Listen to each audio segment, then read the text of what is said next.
Am kafaliana tranoray tompo lasy tompo vavy no itsidina tokantranonao amin'izao alahady alina faharoa ambin'ny folo ny volana febroary izao mbola misaotranao hatrany manjo ny fahitalavitra matv amin'ny alalan'ny fandarana mahery amin'ity alina ity atolotra antsika ny arahaba ary asainam-panazanitsika anaraka ny fandaharana hatramin'ny farany.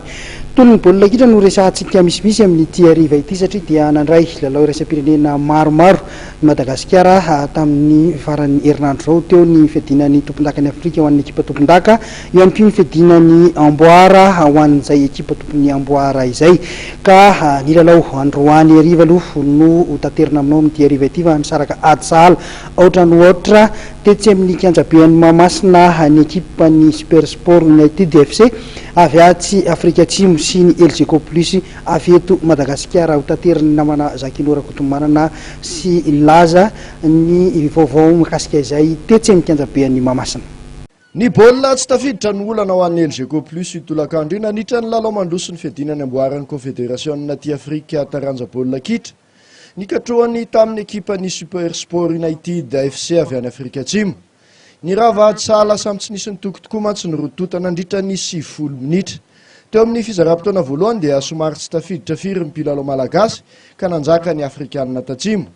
Nanova tetikady nefa imenakely mpanazatra ny LGK Plus teo amin'ny fizaram-potoana faharoa ka napiditra irakiraka sy lohalaharana roa dia Ibila sy Samson ary Flavio. Nanomboka teo dia nibody tany amin'ny tanin'ny vahiny malagasy.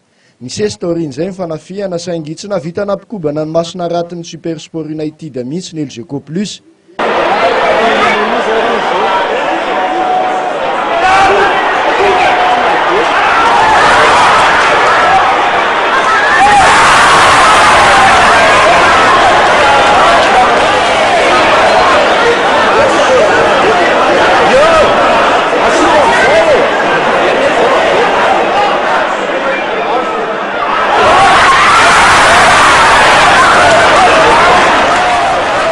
Raha te ho tafita amin'ny dingana manaraka araka izany ny LGK Plus dia tsy maintsy manamafy ny fampidiram-baolina mialohan'ny andehanany miatrika ny lalao verina any Afrika Atsimo ny faran'ny herinandro ho avy izao.